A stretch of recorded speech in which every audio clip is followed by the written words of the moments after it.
ನಮಸ್ಕಾರ ಕೃಷಿ ಚಾನೆಲ್ಗೆ ಸ್ವಾಗತ. ನಾನು ಅನಿತಾ. ದಾಸವಾಳ ಗಿಡ ನಿಮಗೆಲ್ಲ ಗೊತ್ತಿರುವ ಹಾಗೆ ನಮ್ಮ ಚರ್ಮ ಮತ್ತು ತಲೆ ಕೂದಲಿಗೆ ಅತ್ಯಂತ ಉಪಯುಕ್ತ. ಮನೆ ಹಿಂದೆ ಜಾಗವಿದ್ದರೆ ಬೆಳೆಯಬಹುದು ಅಥವಾ ಹೂಕುಂಡದಲ್ಲೂ ಬೆಳೆಯಬಹುದು. ಬೇಗ ಬೆಳವಣಿಗೆ ಕಾಣಲು ಒಂದು ವಿಶೇಷವಾದ ಮಣ್ಣಿನ ಮಿಶ್ರಣದ ಅವಶ್ಯಕತೆ ಇದೆ. ಇದೀಗ ಇದ್ರ ಬಗ್ಗೆ ತಿಳಿದುಕೊಳ್ಳೋಣ ಬನ್ನಿ. ನಾವು ಬೆಳೆಯುವ ಹಲವಾರು ಗಿಡಗಳಲ್ಲಿ ದಾಸವಾಳ ಗಿಡ ಕೂಡ ಒಂದು.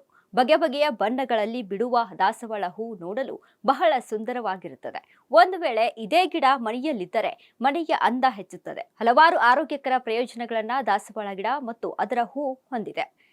ದಾಸವಾಳ ಹೂವಿನ ಗಿಡ ಬೇಗನೆ ಬೆಳೆಯಲು ನೀವು ಅದಕ್ಕೆ ಸಾವಯವ ಗೊಬ್ಬರ ಕೊಡಬೇಕು. ಇದರಿಂದ ಗಿಡ ಬೇಗ ಬೆಳೆಯುವುದು ಮಾತ್ರವಲ್ಲದೆ ಅತಿ ಹೆಚ್ಚು ಹೂ ಬಿಡುತ್ತದೆ. ಹಾಗಾದ್ರೆ ಇದಕ್ಕೆ ಗೊಬ್ಬರ ಹೇಗೆ ಮಾಡುವುದು ನೋಡೋಣ. ದಾಸವಾಳ ಗಿಡಕ್ಕೆ ಗೊಬ್ಬರ ಏಕೆ ಅವಶ್ಯಕ ಅಂತ ನೋಡೋದಾದ್ರೆ, ದಾಸವಾಳ ಗಿಡ ಅತಿ ಹೆಚ್ಚು ಹೂಗಳನ್ನ ಬಿಡಲು ಮತ್ತು ಬೇಗನೆ ಬೆಳೆಯಲು ಕೆಲವೊಂದು ವಿಶೇಷವಾದ ಪದಾರ್ಥಗಳು ಸಾವಯವ ಗೊಬ್ಬರದ ರೂಪದಲ್ಲಿ ಬೇಕಾಗುತ್ತದೆ.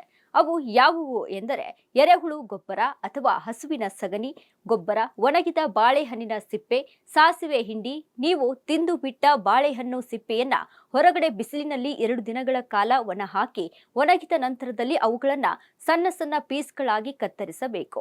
ಇಲ್ಲಿ ಚಹಾದ ಎಲೆಗಳು ಮತ್ತು ಸಾಸಿವೆ ಹಿಂಡಿ ಗಿಡಕ್ಕೆ ಅಗತ್ಯವಾಗಿ ಬೇಕಾದ ಮಣ್ಣಿನ ಪೌಷ್ಟಿಕಾಂಶಗಳನ್ನ ಹೆಚ್ಚಿಸಿದ್ರೆ, ಹಸುವಿನ ಸಗಣಿ ಗೊಬ್ಬರ ಮಣ್ಣಿನ ಆರೋಗ್ಯವನ್ನ ಹೆಚ್ಚಿಸುತ್ತದೆ. ದಾಸವಾಳ ಗಿಡಕ್ಕೆ ಗೊಬ್ಬರ ತಯಾರಿ ಮಾಡುವುದು ಹೇಗೆ ಎನ್ನುವುದನ್ನ ನೋಡೋದಾದ್ರೆ, ನಿಮ್ಮ ದಾಸವಾಳ ಗಿಡಕ್ಕೆ ಗೊಬ್ಬರ ತಯಾರು ಮಾಡಲು ಮೇಲೆ ಹೇಳಿದ ಎಲ್ಲಾ ಪದಾರ್ಥಗಳನ್ನ ಚೆನ್ನಾಗಿ ಮಿಕ್ಸ್ ಮಾಡಿ ನಿಮ್ಮ ಹೂವಿನ ಕುಂಡದಲ್ಲಿ ಒಂದು ಪಕ್ಕದಲ್ಲಿ ಮಣ್ಣನ್ನ ತೆಗೆದು ಅದಕ್ಕೆ ನೀವು ಮಿಕ್ಸ್ ಮಾಡಿದ ಗೊಬ್ಬರವನ್ನ ಹಾಕಿ ಮಣ್ಣಿನಿಂದ ಮುಚ್ಚಬೇಕು. ಆನಂತರ ಗಿಡಕ್ಕೆ ನೀರು ಹಾಕಿ ಅದನ್ನ ಸೂರ್ಯನ ಬಿಸಿಲು ಬೀಳುವ ಜಾಗದಲ್ಲಿ ಇಡಬೇಕು. ಇದರಿಂದ ನಿಧಾನವಾಗಿ ಗಿಡಕ್ಕೆ ಸಿಗಬೇಕಾದ ಪೌಷ್ಟಿಕಾಂಶಗಳು ಸಿಗುತ್ತವೆ ಮತ್ತು ಗಿಡದ ಬೆಳವಣಿಗೆ ಕೂಡ ಅಭಿವೃದ್ಧಿಯಾಗುತ್ತದೆ. ಆದರೆ ಇದು ಸ್ವಲ್ಪ ಸಮಯ ತೆಗೆದುಕೊಳ್ಳುತ್ತದೆ, ತಾಳ್ಮೆ ಇರಬೇಕು.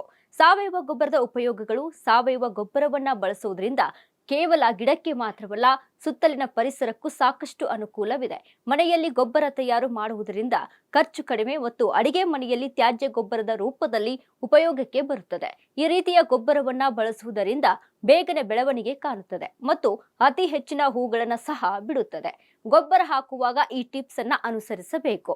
ಬಹಳ ಸುಲಭ ರೀತಿಯಲ್ಲಿ ದಾಸವಾಳ ಗಿಡಕ್ಕೆ ಗೊಬ್ಬರವನ್ನ ತಯಾರು ಮಾಡಬಹುದು. ಆದ್ರೆ ಕೆಲವೊಂದು ಟಿಪ್ಸ್ಗಳನ್ನ ಅನುಸರಿಸುವುದರಿಂದ ಸಾಕಷ್ಟು ಅನುಕೂಲವಿದೆ. ಅದೇನೆಂದ್ರೆ, ಯಾವುದೇ ಕಾರಣಕ್ಕೂ ಗೊಬ್ಬರವನ್ನ ದಾಸವಾಳ ಗಿಡದ ಬುಡಕ್ಕೆ ಹಾಕಬೇಡಿ. ನೀವು ಹೂಕುಂಡದಲ್ಲಿ ಬೆಳೆಯುತ್ತಿರಬಹುದು ಅಥವಾ ಭೂಮಿಯಲ್ಲಿ ಬೆಳೆಯುತ್ತಿರಬಹುದು. ದಾಸವಾಳದ ಗಿಡದ ಬುಡ ಬಿಟ್ಟು ಸುತ್ತಲಿನ ಅಂಚು ಭಾಗಗಳಲ್ಲಿ ಮಾತ್ರ ಗೊಬ್ಬರವನ್ನ ಹಾಕಬೇಕು.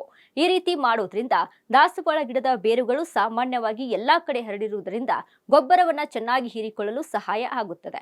ಒಂದು ವೇಳೆ ನಿಮ್ಮ ದಾಸವಾಳ ಗಿಡ ಕಡಿಮೆ ಹೂಗಳನ್ನ ಬಿಡುತ್ತಿದ್ದರೆ ಮಣ್ಣಿಗೆ ಫಾಸ್ಫರಸ್ ಹಾಕಿ ಗಿಡದ ಫಲವತ್ತತೆಯನ್ನ ಹೆಚ್ಚಿಸಬಹುದು.